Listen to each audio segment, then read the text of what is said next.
आज का मुद्दा में आपका स्वागत है। मैं हूं आकाश सोनी। किसी भी देश के लिए, किसी भी देश के लोगों के लिए कितने दुख की बात है कि उसको यह कहना पड़े कि देश की राजधानी में डरिए। डरिए क्योंकि आप दिल्ली में हैं। हम ऐसा इसलिए कह रहे हैं क्योंकि दिल्ली में सरेआम घर से खींचकर एक लड़की को 35 बार चाकू मारा गया। उसको बचाने के लिए ना तो पुलिस आई, ना ही आस पड़ोस वाले। छेड़खानी का विरोध कर रही थी ये बच्ची। 19 साल की दिल्ली की ये बेटी दिल्ली के आनंद पर्वत इलाके की है। 11वीं क्लास में पढ़ती थी। सरे राह चाकुओं से गोद कर उसकी हत्या कर दी। एक और दुख की बात यह है कि दोनों गुंडों की जो मां थी उसने लड़की को पीछे से पकड़ा और उसके बाद उसके दोनों बेटों ने चाकुओं से 35 बार इस लड़की को गोद गोद कर मार डाला।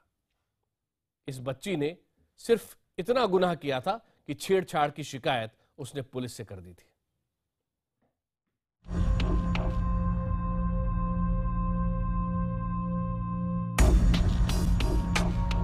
आनंद पर्वत का यह इलाका बीती रात ऐसी घटना का गवाह बना जो शायद दिल्ली में अपनी तरह का पहला ऐसा मामला था।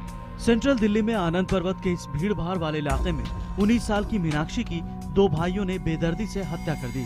दोनों भाई लड़की पर लगातार चाकुओं से वार करते रहे, लेकिन उसे कोई बचाने सामने नहीं आया। चौंकाने वाली बात यह है कि इस घटना में दोनों लड़कों के साथ उसकी मां भी मौजूद थी। उसने लड़की का हाथ पकड़ लिया था। पड़ोस की एक महिला ने जरूर कोशिश की, लेकिन वो दोनों बदमाशों को रोक नहीं पाई। एक यहाँ मुंह पर मारा, एक यहाँ गर्दन पर मारा। तो वो मैंने किसी तरीके से लड़की छुड़ाई, तो वो पड़ोसी के घर के अंदर चली गई। वो तो पड़ोसी के घर में से भी घुस करके उन्होंने बाल पकड़ करके उसके फिर उसको बाहर निकाल लिया, फिर उसको बुरी तरीके से चाकू मारे हैं। फिर वो लड़की को मैंने भगाया, वहाँ से उसके पीछे पीछे मैं आई हूँ, वहाँ से भाग करके। तो वो न मेरे घर में गैलरी में आकर के गिर गई है, वहाँ भी चाकू मारे हैं उसके। लड़की के मेरे सारी गैलरी खूनों से लस्त हो गई, वहाँ लड़की बेहोश हो गई थी। दरअसल 11वीं क्लास में पढ़ने वाली मीनाक्षी आनंद पर्वत के इसी मकान में अपने परिवार के साथ रहती थी। पड़ोस में रहने वाले दो भाई ईलू और सन्नी अक्सर उसे छेड़ा करते थे। मीनाक्षी ने 2 साल पहले दोनों भाइयों की शिकायत थाने में भी की थी। पुलिस ने मुकदमा दर्ज कर दोनों भाइयों को गिरफ्तार भी कर लिया था, लेकिन वो दोनों जमानत पर बाहर थे। बेटों के जेल जाने और अक्सर तारीख पर कोर्ट जा जाकर आरोपी और उसकी मां बेहद नाराज थे। मीनाक्षी के परिवार का आरोप है कि मां बेटे अक्सर उन्हें धमकी भी देते थे। इसकी भी शिकायत मीनाक्षी और उसके परिवार ने पुलिस से कर रखी थी। पहला वार यहाँ पर हुआ और लड़की ठीक इसी घर के अंदर यहाँ पर भागती है अंदर। फिर एकाएक यहाँ पर दरवाजा वो लड़के यहाँ पर ऐसे खोलते हैं, वापस उस लड़की को यहाँ पर निकालते हैं और फिर बाल पकड़ के यहाँ पर निकालते। करीब 25 से 30 वार चाकू के यहाँ पर होते हैं। बेहाल लड़की हो जाती है। वो अपनी जान बचाने के लिए वो भागती है और इस गली का वो पूरा का पूरा रास्ता वो अख्तियार करती है यहाँ पर इस गली में, और लड़के लगातार उसका ये पीछा कर रहे होते हैं। ये हादसा नहीं होता अगर पुलिस शुरू से इस चीज को बांध के रखती है, तो ये हादसा नहीं होता जो अब देखना पड़ा। अब भी कुछ ही नहीं है, अब भी इंग्रोर फुल एसेट है नहीं, जितने ला सकते हो। करीब 10 से 15 मिनट तक दरिंदगी का ये नंगा नाच आनंद पर्वत में बीच सड़क पर चलता रहा, लेकिन मीनाक्षी को पड़ोस की एक महिला के अलावा कोई भी बचाने सामने नहीं आया। हमले के बाद माँ बेटे तीनों मौके से फरार हो गए। पड़ोसियों की सहायता से मीनाक्षी के पिता किसी तरह ऑटो में लेकर उसे राम मनोहर लोहिया अस्पताल पहुंचे, जहां उसकी मौत हो गई। बीच सड़क पर हुई इस घटना से सख्ते में आई पुलिस ने घटना घट जाने के बाद चुस्ती दिखाई और दोनों आरोपी भाइयों को गिरफ्तार कर लिया, जबकि आरोपियों की मां को हिरासत में ले लिया गया है। आरोपियों को पकड़ने में पुलिस ने जितनी चुस्ती दिखाई है, उतनी ही चुस्ती पुलिस ने मीनाक्षी और उसके परिवार की धमकी की शिकायत पर दिखाई होती तो शायद ये घटना नहीं होती। सवाल उठना लाजमी है कि अगर पुलिस कार्रवाई करती तो शायद उस लड़की की जान बच सकती थी, और ये वारदात इस बात की ओर भी इशारा करती है कि ऐसे संवेदनशील मामलों की शिकायत जब पुलिस के पास पहुंचती है पहले ही, तो पुलिस को उस मामले में गंभीरता से तफ्तीश करनी चाहिए। कैमरा पर्सन करम सिंह के साथ अमित पांडे, दिल्ली, IBN 7। जिस क्रूरता के साथ दिल्ली की इस बेटी को मार डाला गया है, और वो भी सड़क पर लोगों के सामने, 20 मिनट तक ये सब होता रहा और कोई बचाने के लिए सामने आया ना तो पुलिस वाला, ना ही आसपास के कोई लोग। सिर्फ एक महिला ने कुछ हद तक कोशिश की कि उसे बचाया जाए। इस हत्याकांड के बाद कई सवाल खड़े होते हैं दिल्ली की स्थिति पर। पहला सवाल, सबकी आंखों के सामने हत्या हुई, आखिर किसी ने रोकने की कोशिश क्यों नहीं की? दूसरा सवाल, 20 मिनट तक ये वारदात होती रही, पुलिस ने पहुंचने में इतनी देर क्यों लगाई? तीसरा सवाल, क्या अपराधियों में दिल्ली पुलिस का डर खत्म हो रहा है? चौथा सवाल, लड़की की धमकी की शिकायत पर पुलिस ने कार्रवाई पहले से क्यों नहीं की? ये एक आखिरी सवाल बेहद महत्वपूर्ण सवाल है और इसी पर चर्चा करने के लिए हमारे साथ बहुत सारे मेहमान जुड़ चुके हैं। दिल्ली से हमारे साथ हैं बीजेपी के नेता हरीश खुराना, कांग्रेस की प्रवक्ता रागिनी नायक हमारे साथ हैं और कुछ और मेहमान हमारे साथ जुड़ने वाले हैं। यहां स्टूडियो में मेरे साथ हैं सामाजिक कार्यकर्ता और क्रिमिनल साइकोलॉजिस्ट अनुजा कपूर। आप सबका कार्यक्रम में स्वागत है।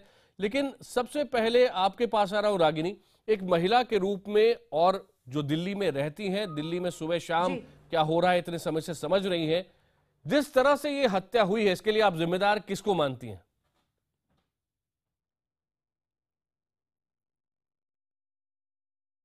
आपने बहुत ही अच्छा सवाल पूछा है आकाश। अगर आप ये पूछेंगे कि जिम्मेदार कौन कौन है, तो मुझे लगता है कि बहुत सारे नाम यहाँ पर लेने पड़ेंगे। सामाजिक व्यवस्था भी इसकी दोषी है, जो कि हर बार विक्टिम बैशिंग का रुख इख्तियार करती है, जो कि ज्यादातर गलतियों के लिए महिलाओं को, लड़कियों को जिम्मेदार समझती है। कानून व्यवस्था भी दोषी है, जिसमें कि इंस्टेंट जस्टिस नहीं मिल पाती है, जिससे कि कहीं ना कहीं अपराधियों के हौसले जो हैं वो पस्त होने के बजाय बुलंद होते हैं। पॉलिटिकल विल सबसे ज्यादा जिम्मेदार मैं समझती हूं, क्योंकि बाकी सारी व्यवस्थाएं ठीक ढंग से चल पड़े, इसके लिए बहुत जरूरी है कि तत्कालीन सत्ताधारी जो हैं वो अपनी पॉलिटिकल विल दिखाएं। अब आप उसी में देखिए कि जिस प्रदेश के कानून मंत्री पद पर रहते हुए कानून की गिरफ्त में आकर जेल की हवा खाते हैं, उस प्रदेश की कानून व्यवस्था कितनी पुख्ता होगी, अपने आप में समझने वाली बात है। आकाश, एक छोटा सा वाकया मैं आपके साथ शेयर करना चाहती हूं। एक बार एक मजिस्ट्रेट के सामने एक बहुत ही दुबले पतले चुस्त चोर को प्रस्तुत किया गया, तो मजिस्ट्रेट ने कहा वो सिपाही दिखाइए जिसने पकड़ा है इस चोर को दौड़ के। तो सिपाही बहुत ही मोटा था। मजिस्ट्रेट ने कहा कि आपने इसको पकड़ा कैसे? तो सिपाही ने बहुत दिलचस्प बात कही। उन्होंने कहा कि कानून व्यवस्था को भागकर पकड़ने की जरूरत नहीं है, उसका इकबाल काफी होता है, उसका डर काफी होता है। मैंने कहा रुक पुलिस, और वो चोर रुक गया। क्या दिल्ली की कानून व्यवस्था इस तरह का डर, इस तरह का इकबाल हमारे सामने प्रस्तुत कर रही है? जहां पर 21 एमएलए 22 एमएलए एक पार्टी के चार्जशीटेड हों, फर्जी डिग्री के केस चल रहे हों, जहां खुद मंत्री और बड़े बड़े नेता कहीं ना कहीं महिला उत्पीड़न में अभियुक्त हो, उनका नाम आ रहा हो, वहां पर क्यों नहीं अपराधियों का हौसला बढ़ेगा? जी मेरे लिए ये बहुत बिल्कुल रागिनी हमारे साथ रहे। मुझे दुख है कि हमने आम आदमी पार्टी को इसमें बुलाया था कार्यक्रम में, लेकिन बड़े बड़े वादे महिलाओं से करने वाली आम आदमी पार्टी के नेताओं के पास समय नहीं था कि वो टीवी पे आकर आज जवाब दें। लेकिन ज्यादा बड़ा प्रश्न आज शायद सभी बीजेपी से पूछना चाहेंगे, केंद्र सरकार से पूछना चाहेंगे, दिल्ली पुलिस से पूछना चाहेंगे। हरीश खुराना जी, दिल्ली पुलिस का डर क्यों नहीं है गुंडों को? नहीं, ऐसी बात नहीं है, लेकिन मैं मानता हूं ये घटना बहुत ही शर्मनाक है। ये जितनी 35 बार अगर उस महिला के साथ ये चाकू का हुआ, वाकई बहुत शर्मनाक है। और मैं रागिनी जी की बात से एग्री करता हूं कि एक मानवता हमारी शर्मसार हुई है इस बात को लेके। हमें इसमें राजनीति में, कम से कम हरीश खुराना और भारतीय जनता पार्टी इस पर राजनीति नहीं करना चाहती कि जो भी है कल्प्रिट जो भी हैं वो पकड़े गए हैं। ऐसी बात नहीं है कि हरीश खुराना जी थोड़ा सा दिल्ली पुलिस का रिकॉर्ड देखिए, दिल्ली में क्राइम का रिकॉर्ड देखिए। पिछले 1 साल के अंदर महिला उत्पीड़न के मामलों में 22% से ज्यादा का इजाफा हुआ है। जाहिर है पुलिस का होल्ड, जिसके ऊपर आप लगातार पिछली सरकारों पर आरोप लगाते थे, आपके समय जो आपकी जिम्मेदारी है उसे क्या दिल्ली पुलिस निभा रही है? क्या आप खुश हैं दिल्ली पुलिस से? दिल्ली पुलिस और सेंटर के होम मिनिस्ट्री अपनी जिम्मेवारी पूरी तरह से निभा रही है। मैं आपको अश्योर करता हूं एक बात को, हमारी जो पॉलिसी है 0 tolerance on women against crime against women, उसके ऊपर हम लोग 1% भी टॉलरेट नहीं करेंगे विमेन के ऊपर जो क्राइम हो रहा है। जो आप फिगर्स बोल रहे हैं, मानता हूं उसमें टाइम लग रहा है ठीक होने में, लेकिन निश्चित तौर पे मानिए कि केंद्र की हमारी सरकार इसके ऊपर सजग है। और कई चीजें इसके अंदर मैं राजनीति नहीं करना चाहता, लेकिन कई जो रागिनी सहमत है, मैं कई सुन लीजिए पहले 1 मिनट। अब मैं कई चीजें ऐसी हैं, अब दिल्ली के अंदर मैं आकाश में जोड़ना चाहूंगी कि 2 होम सेक्रेटरी हो, 1 मिनट, 2 होम सेक्रेटरी हो, कभी आपने सुना है? बहुत बड़े बड़े वादे किए गए थे सीसीटीवी लगाने के, एक भी सीसीटीवी लगाया आज तक क्या? सवाल इस चीज का नहीं है कि अकेले सिर्फ जिम्मेवारी सिर्फ सेंटर की गवर्नमेंट की है। दिल्ली सरकार जो कर रही है, लड़ाई तो केंद्र सरकार से कर लेती है, लेकिन रागिनी ये बहुत बढ़िया है, चाहे कचरा साफ करने की बात हो या फिर किसी दिल्ली की बेटी की सरेआम हत्या कर दी जाए, बस आम आदमी पार्टी दिखाए बीजेपी को और बीजेपी दिखाए आम आदमी पार्टी को। आकाश, ये बहुत ही दुर्भाग्यपूर्ण स्थिति पहली बार दिल्ली के राजनीतिक इतिहास में देखने को मिल रही है कि जहां पर कोऑपरेटिव फेडरलिज्म का उदाहरण देते हुए केंद्र सरकार और दिल्ली सरकार को मिलकर न सिर्फ महिला सुरक्षा बल्कि पूरी कानून व्यवस्था की पुष्टि का काम करना चाहिए था, उसे मजबूत करने का काम करना चाहिए था। यहां पर केवल अपनी जिम्मेदारी को एक कंधे से दूसरे कंधे में बांटने का काम हो रहा है। हरीश खुराना जी ने कहा वो राजनीति नहीं करना चाहते, मैं भी नहीं करना चाहती हूं, पर थोड़ा सा तो आत्मनिरीक्षण विश्लेषण इन्हें करना पड़ेगा। इन्हें निहाल चंद जो बलात्कारी हैं, जो आज तक फरार हैं, उनको क्यों नहीं पकड़ पाई, क्यों पुलिस उनका सुराग नहीं लगा पाई, इसका जवाब देना पड़ेगा। इन्हें बताना पड़ेगा कि क्यों बार बार साधु साध्वी जो इनकी पार्टी और आरएसएस से जुड़े हुए हैं वो महिला विरोधी बात करते हैं। क्यों गिरिराज सिंह ने एक नस्ल विरोधी और महिला विरोधी टिप्पणी दी और वो बचकर निकल गए। मुझे लगता है कि राजनीतिक दलों को आज, जिसमें मैं कांग्रेस की भी जिम्मेदारी मानती हूं, मैं चाहती हूं एक बड़ा संदेश जाना चाहिए कि महिलाओं के खिलाफ किसी भी तरीके की सोच जो इस देश में है उसके खिलाफ सबसे पहले राजनीतिक पार्टियां कदम उठाएंगी। और आज की दोनों सत्ताधारी पार्टियां जो है दिल्ली में और देश में, उनके कंधों पर सबसे बड़ी जिम्मेदारी आती है।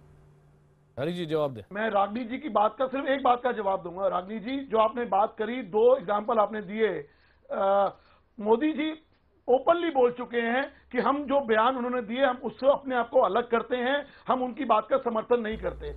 मैं पहले भी बोल चुका हूं, हमारी पॉलिसी, अब निश्चित मानिए मैं आपको फिर कह रहा हूं कि हमारी पॉलिसी अगर दिल्ली के अंदर, मैं दिल्ली की बात कर रहा हूं, मैं सुन लीजिए राजनीति सुन लीजिए, लेकिन समस्या ये है कि कथनी को करनी में परिवर्तित करना पड़ेगा।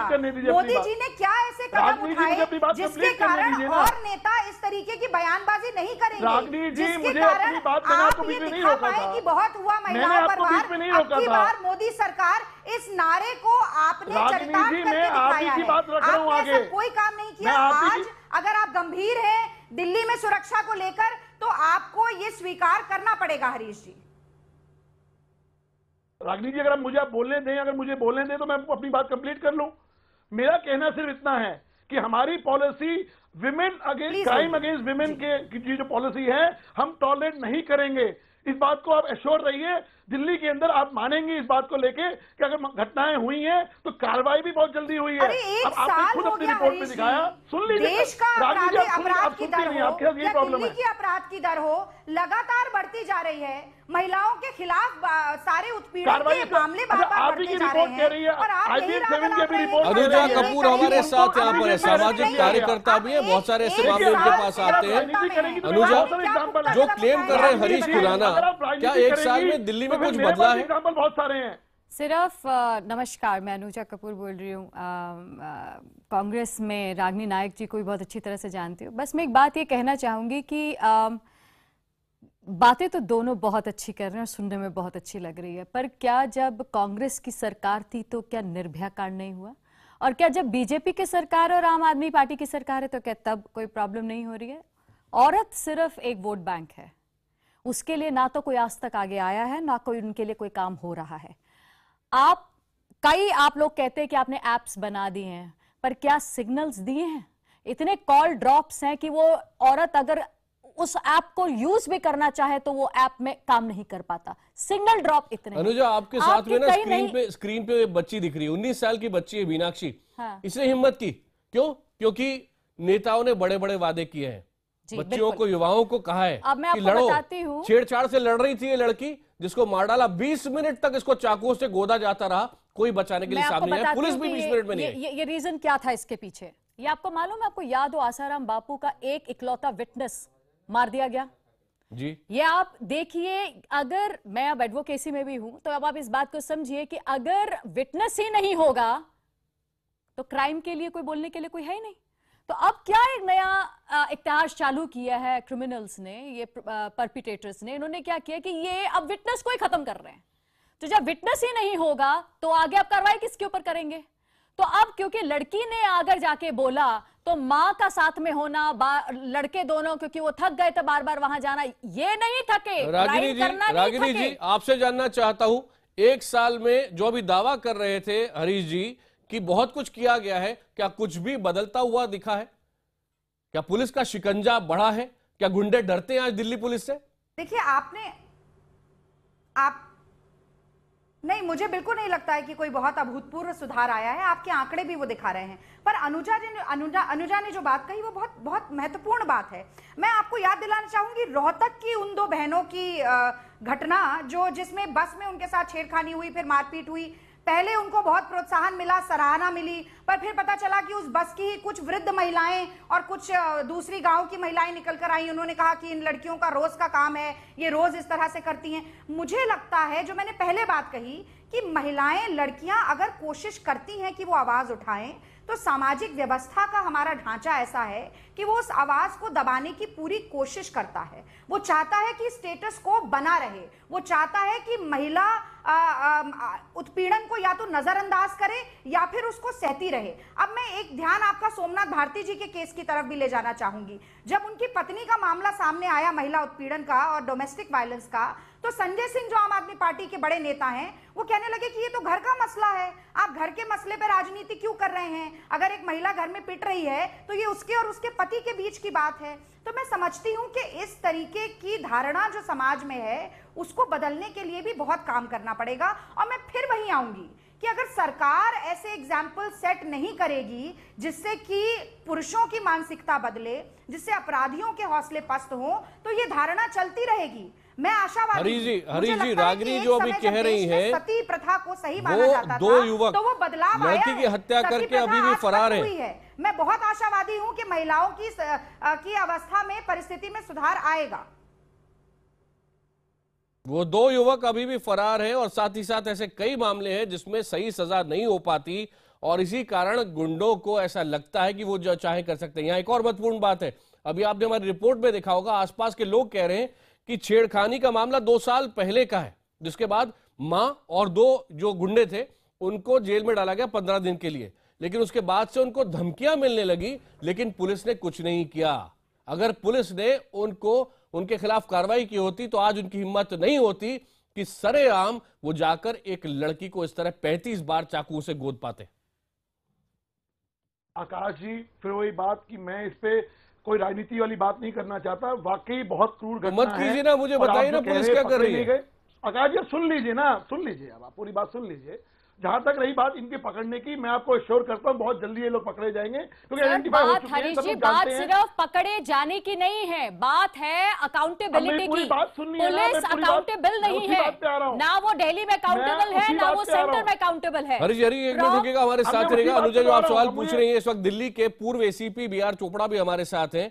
नॉर्मली चोपड़ा साहब, प्रोटोकॉल क्या होना चाहिए? दुनिया की जितनी भी कैपिटल्स हैं वहां बताया जाता है, जनता को मालूम है, अगर कोई क्राइम हो रहा है 3 मिनट के अंदर बिल्कुल पुलिस वहां पहुंचती है। यहां 20 मिनट तक उस लड़की को चाकुओं से गोदा जाता रहा, पुलिस नहीं आई, कोई मदद करने के लिए सामने नहीं आया। प्रोटोकॉल क्या होता है पुलिस का? सोनी साहब, पहली बात तो ये है कि हेलो जी आप बोले। हाँ, मैं ये बोल रहा हूँ कि ये बड़ा क्लियर कट केस था। एक लड़की के साथ पहले भी छेड़खानी हुई और उसके तरफ से केस भी दर्ज हुआ, वो मुलजिम पकड़े भी गए, केस भी चल रहा है और वो बार जमानत पे भी हो गए हैं। धमकी दी गई कई बार कि जान से मार डालेंगे और पुलिस ने कुछ नहीं किया। हाँ, तो गलत है ना, इसके ऊपर प्रिवेंटिव एक्शन लेना चाहिए था लोकल पुलिस को। लोकल पुलिस को नॉलेज होती है कि कौन कौन से ऐसे बंदे जो गलत हैं, वो ईव टीजर हैं या नाइफर हैं या और किस्म के बदमाश हैं, उन पर police day to day basis पर नजर रखती है। तो चोपड़ा साहब, यानी पहली कार्रवाई तो उन पुलिस अधिकारियों पर होनी चाहिए दिल्ली पुलिस के, जिन्होंने ध्यान नहीं दिया। They are liable for action. जो कंसर्न्ड एसएचओ है या बीट अफसर हैं, उनके खिलाफ एक्शन होना चाहिए। उनको क्यों नहीं पता चला कि उनके इलाके में इतना सनसनीखेज मामला चल रहा है और उसका फेल होते हुए लड़की की जान चली गई। तो चोपड़ा जी साथ में हरीश खुराना जी, एक्शन होगा? ऑलरेडी बीट ऑफिसर की ये जो बात कर रहे हैं, जो मेन इंफॉर्मेशन है, ऑलरेडी सस्पेंड कर दिया गया है। लेकिन मैं बात सस्पेंशन काफी है, सिस्टम को बदलने की जरूरत है। पहले तो लग रहा है कि गुंडों पे खौफ पैदा, उससे पहले दिल्ली पुलिस के अफसरों में ये खौफ होना चाहिए कि अगर वो डिलीवर नहीं करते मेरा तो उनके खिलाफ बड़ी कार्रवाई होगी, नौकरी से जाएगा। मध्य प्रदेश के व्यापम को याद करिए, वहां तो 50-60 लोगों की मौत हो गई। अनुजा ने आसाराम बापू की बात की थी, सबसे बड़ा घोटाला है जिसमें लोग बार बार मरते जा रहे हैं ताकि गुनहगार बचे रहें, ताकि शिवराज सिंह चौहान और उनकी पत्नी बची रहें। और भारतीय जनता पार्टी मोदी जी की नाक के तले ये सब हो रहा है। तो यहाँ दिल्ली में तो मुझे लगता है कि आप कुछ भी करने की कोशिश नहीं करेंगे, आप बार-बार यही करेंगे कि आपका झगड़ा होता रहे। ये LG versus Kejriwal, centre versus Kejriwal की लड़ाई चलती रहे और दिल्ली वाले उसके बीच में पिसते रहे। महिलाओं के ऊपर केसेस हो रहे हैं, इसीलिए मुझे पीड़ा है। रागिनी जी, आपका सवाल क्लियर है, आपकी बात क्लियर है। अब जवाब सुन लें हरीश जी।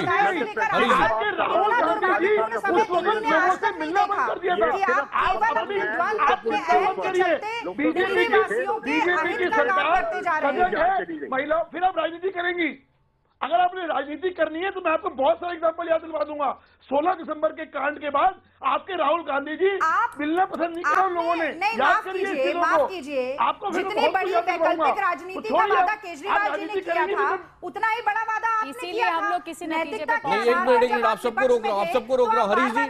हरीश जी थोड़ा सा हमें बिल्कुल साफ साफ सुनना है कि केंद्र उन अधिकारियों के खिलाफ आगे क्या कार्रवाई करना चाहता है, कितने समय में हम ये देख सकते हैं। और वो 2 भाई जिन्होंने चाकू से गोद कर लड़की की हत्या की अभी भी फरार है। जो मेरी इंफॉर्मेशन है, बीट अफसर को ऑलरेडी सस्पेंड कर दिया गया है, कार्रवाई चल रही है और निश्चित तौर पे बहुत जल्दी ये दोनों के दोनों कल्प्रिट बिहाइंड बार्स होंगे। मैं आपको आज चैनल पे शो करता हूं। बिहाइंड बार्स, हरीश जी, बिहाइंड बार्स होना सिर्फ एक इस चीज का हल नहीं है। क्या आप इसको जल्द से जल्द इसका जजमेंट निकाल के लाके करवा सकते हैं? क्योंकि अब हम लोग थक गए। निर्भया कांड में अभी तक उसकी जजमेंट नहीं निकली है। हमें समझ में कह दिया जाता है कि ये एक सीरियल ये दिल्ली की आवाज है, ये दिल्ली की आवाज है। मेरे पास समय समाप्त हो रहा है। हरीश जी, आपसे ये जरूर दरखास्त, और आम आदमी पार्टी जो यहाँ अपना नुमाइंदा नहीं भेज रही है उसके लिए भी ये एक बड़ा संदेश है जो अनुजा कह रही है, दिल्ली की जनता सुन रही है और इसके लिए दोनों अकाउंटेबल है, चाहे वो बीजेपी हो चाहे आम आदमी पार्टी।